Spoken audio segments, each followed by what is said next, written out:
आज आम देखा काली जो विगत प्रिलिम्स एलटीआर प्रिलिम्स सरी जाइए। आज आम डिस्कसन करवा केते कटअप जीव आउ मेन परीक्षा केबे होबार चांस अच्छी आ काली परीक्षा पिलामानकर केमिति परीक्षा होईची ता तो आज संवादपत्र प्रकाश पाई सारा। देखा से विषय सविशेष आलोचना करवा। आम सहित जोड़ी रही चैनल को सब्सक्राइब करूँ एवं सांग मानक शेयर करूँ। समस्ते आज इनफर्मेशन टी पातु एवं केमिति जो मैंने डिमोटिवेट हो जाती परीक्षा देला परे से माने केमिति डिमोटिवेट हेबेनी परीक्षा फुली प्रिपेरेसन रहिबे। आज देखिबा केते एलटीआर रो केते पोस्ट थिला आ केते पिला अप्लाई करिसंती केते पिला अटेंड करिसंती पाखापाखि सब आलोचना करिबा। देखिबा एलटीआर होची 6025 पोस्ट से 400 केते पोस्ट रही आमर ओडिया आउ 1400 केते पोस्ट रही आर्ट्स टीजीटी आर्ट्स पीसीएम 1020 आउ सीबीजेड 880 आउ हिंदी संस्कृत एमानकर तो प्रिलिम हेनी से विषय पर आलोचना करवा। देखिबा पिला केते अप्लाई करथिले देखंतु टीजीटी आर्ट्स रे पाखापाखि 47 ରୁ 48 हजार पिला अप्लाई करथिले।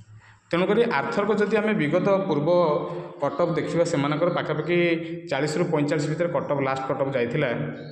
एथर मध्य से भाई कहीं 1000 प्लस पोस्ट थी तेणुक से 45 जदि आम एवरेज धरिबा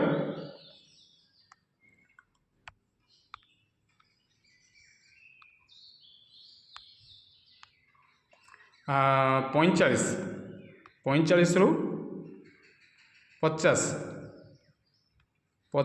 कटअप जो पिला माने भावुं कटअपटा हाई पलैब हे केते जीव गोटे 2 मार्क 52 55 भितर जीव। जो मैंने 50-60 मार्चन से भी चांस अच्छी से भी आसीपारती जदि आप समस्त क्वेश्चन ठीक थी। एवं जो मैंने भावुं ओबीसी एससी बीसी से टे कम जीव आउ एससी एसटी पिला तो कटअप रहिबो निश्चित भाव में। जब देखिए पीसीएम रे देखिबा पीसीएम रे आर्थरक पिला अटेंड एथर करिसंती पाखापाखि 19,000 पिला 18,000 ରୁ 19,000 आब्सेंट सबको मिसई देले से 18,500 कि 18,000 पिला अटेंड करछंती।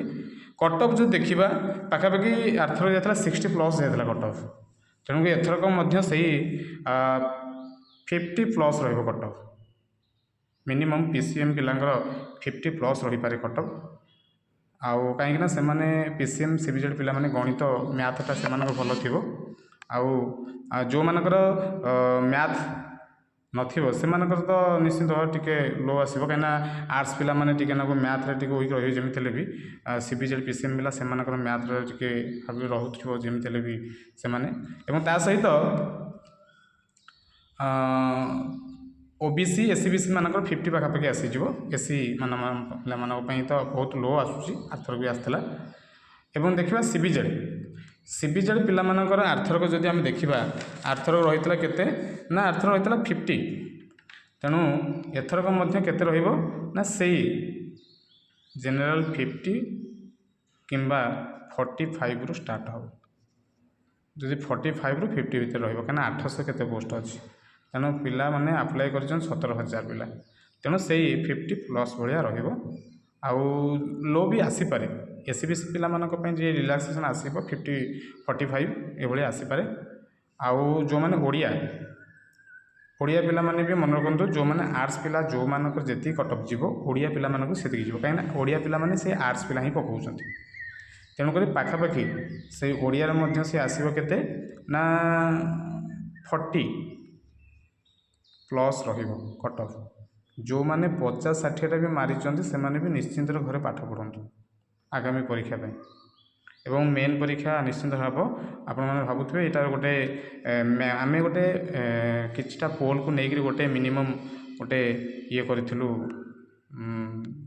तार गोटे रेसीओ काढ़ी से अनुसार यहाँ कहुई ये जो पोल गुड़ी देखुं पोल गुड़ी सब आम कलेक्ट करूँ अन्य ये आउ देखा जो आमर मेन परीक्षा केबे हम जदि भी आमर ये जो गोटे विभ्राट होती प्रश्नपत्र त्रुटि रही कहीं प्रश्नपत्र किसी जगह सील खोलाई बोली आज संवादपत्र बाहर परीक्षार्थी को देवा आगु खोल जाइए प्रश्नपत्र सील तेणु ये गोटे विभ्राट होती आप किसी सत्यासत्य थाए एथपाई भी किसी समय मिनिमम निश्चिंत गोटे प्राथमिक तदंत सरकार करंतु नुआ सरकार निश्चिंत भाव गोटे स्वच्छ निजुक्ति प्रक्रिया हम ତେଣୁ ଏଥିପାଇଁ ନିଶ୍ଚିନ୍ତ ଭାବରେ ଗୋଟେ ପ୍ରାଥମିକ ତଦନ୍ତ କରାଯାଉ। ସମସ୍ତ ପିଲାମାନେ ଯଦି ବି ଯେଉଁମାନେ ଜାଣିନାହାନ୍ତି ସେମାନେ ଏହି ଭିଡ଼ିଓ ମାଧ୍ୟମରେ ଜାଣିଲେ ନିଶ୍ଚିନ୍ତ ଭାବରେ ଟ୍ୱିଟ୍ କରନ୍ତୁ, ସମ୍ବାଦପତ୍ର ଦେଖିଛନ୍ତି ଏବଂ ସରକାର ତା ଉପରେ ଗୋଟେ ପ୍ରାଥମିକ ତଦନ୍ତ କରନ୍ତୁ।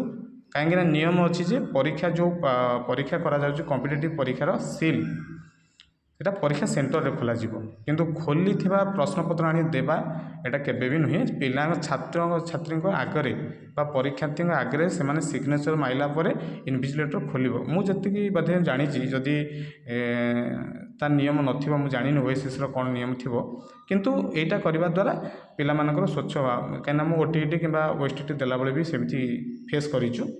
ଆଉ ଯେଉଁ ଆମେ ପିଜି ବଡ଼ ବଡ଼ ଏକ୍ଜାମ୍ ଯେଉଁ ଯାଉଛୁ ହାୟର ଏଜୁକେସନ୍ ପାଇଁ ପରୀକ୍ଷା ଦେଲାବେଳେ ବି ଏଇଭଳି ପରିସ୍ଥିତି ହୁଏ। କିନ୍ତୁ ଖୋଲା ପ୍ରଶ୍ନପତ୍ର କିଛି ଜାଗାରେ ଦିଆଯାଇଛି ବୋଲି ପିଲାମାନେ କୁହାବଲା ହେଉଛନ୍ତି, ସତ ଆଉ ମିଛ ଭିତରେ ତ ଆମେ ଜାଣିନୁ। ଏଥିପାଇଁ ନିଶ୍ଚିନ୍ତ ସରକାର ଗୋଟେ ପ୍ରାଥମିକ ତଦନ୍ତ କରନ୍ତୁ। ଆଉ ପ୍ରତ୍ୟେକ ଜାଗାରେ ସିସିଟିଭି ଲାଗିଥିବ, ସିସିଟିଭି ଚେକ୍ କରନ୍ତୁ ସେଠି କେଉଁଠି ଜାଗାରେ ମାନେ ପ୍ରଶ୍ନପତ୍ର ଖୋଲା ଯାଇଛି ନା ଖୋଲା ଅଛି, ଏହାର ଗୋଟେ ତଦନ୍ତ କରିକି ନିଶ୍ଚିନ୍ତ ଭାବରେ ଗୋଟେ ଇଏ ହେଉ। ପିଲାମାନଙ୍କର ପଛେ ବିଳମ୍ବ ହେଉ, ଅଳ୍ପ 15 ଦିନ 4 ଦିନ ବିଳମ୍ବ ହେଉ, କିନ୍ତୁ ଏହାର ଗୋଟେ ତଦନ୍ତ ରିପୋର୍ଟ ବାହାରୁ। ଆଉ ଯଦି ବି ଏଥିରେ କିଛି ସତ୍ୟତା ଥାଏ ନିଶ୍ଚିନ୍ତ ଭାବରେ ମାସେ 2 ମାସ ତ ଡିଲେ ହେବ। ଯଦି ଏଇଟା ମିଛ ବିଭ୍ରାଟ ବା ସରକାରଙ୍କୁ ବଦନାମ କରିବା ପାଇଁ ଯଦି କିଛି ପ୍ରୟାସ ଥାଏ ତାହେଲେ ନିଶ୍ଚିନ୍ତ ଭାବରେ ଜୁନ୍ ମାସ, ମେ'ର ଲାଷ୍ଟ ଜୁନ୍ର ଫାଷ୍ଟ ଆଭରେଜ ଜଣାଯାଉଛି ଯେ ପରୀକ୍ଷା ହେବାର ଚାନ୍ସ ଅଛି। ଆଉ ନାହିଁ ତ ସେଇ ଜୁନ୍ର ମାସରେ ହିଁ ପରୀକ୍ଷା ହେବ। କାହିଁକିନା 2 ମାସ 45 ଦିନରୁ 2 ମାସ 60 ଦିନ ଭିତରେ ହିଁ ସେ ରଖିବ ତା ଟାଇମ୍। ଆଗରୁ ବି ଏଇଭଳି ଭାବରେ ପରୀକ୍ଷା ହେଇଥିଲା। ତେଣୁ ଯଦି ପ୍ରଶ୍ନପତ୍ର ବିଭ୍ରାଟ ଉପରେ କିଛି ତଦନ୍ତ ରହିବ ତାହେଲେ ହୁଏତ କିଛି ଡିଲେ ହୋଇପାରେ। ଯଦି ବିଭ୍ରାଟ ନ ରହେ ତାହେଲେ ନିଶ୍ଚିନ୍ତ ଭାବରେ ଜୁନ୍ ମାସରେ ପରୀକ୍ଷା ହେବାର ଚାନ୍ସ ଅଛି। ନାହିଁ ତ ଯଦି ଓଏସିସିର ତା'ର କିଛି କାର୍ଯ୍ୟ ପାଇଁ ବିଳମ୍ବ କରିପାରେ, ସେଥି ତ ନୁହେଁ। କିନ୍ତୁ 45 ଦିନରୁ 60 ଦିନ କିମ୍ବା 70 ଦିନ ଭିତରେ ପରୀକ୍ଷାଟା କରିନେବାଟା ଆରଥରକ ହେଇଥିଲା ମଧ୍ୟ ପୂର୍ବ ପରୀକ୍ଷାରେ। ନିଶ୍ଚିନ୍ତ ଭାବରେ ଇନଫର୍ମେସନ୍ଟି ଆପଣଙ୍କ ପାଇଁ ହେଲ୍ପଫୁଲ୍ ରହିବ। ଧନ୍ୟବାଦ।